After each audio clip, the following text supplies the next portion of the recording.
طلبت المعلمة من تلاميذها في المدرسة الابتدائية أن يكتبوا موضوعا يطلبون فيه ما يتمنون. وبعد عودتها إلى المنزل جلست تقرأ ما كتب التلاميذ، فأثار أحد المواضيع عاطفتها فأجهشت بالبكاء، وصادف ذلك دخول زوجها، فسألها: ما الذي يبكيك؟ فقالت: موضوع التعبير الذي كتب أحد التلاميذ. فسألها: وماذا كتب؟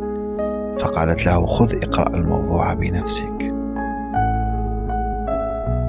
فأخذ يقرأ: طلب خاص جدا، وهو أن أكون هاتفا، فأنا أريد أن أحل محله، أريد أن أحتل مكانا خاصا في البيت، فتتحلق أسرتي حولي وأصبح مركز اهتمامهم، فيسمعونني دون مقاطعة وتوجيه الأسئلة. أريد أن أحظى بالعناية التي يحظى بها حتى هو لا يعمل. أريد أن أكون بصحبة أبي عندما يصل إلى البيت من العمل وحتى وهو مرهق، وأريد من أمي أن تجلس بصحبتي حتى وهي منزعجة وحزينة، وأريد من إخوتي وأخواتي أن يتخاصموا ليختار كل منهم صحبتي.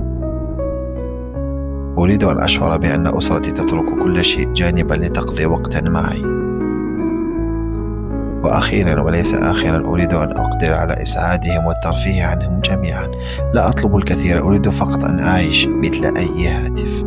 انتهى الزوج من قراءة الموضوع وقال: إنه فعلا طفل مسكين، ما أسوأ أبويه.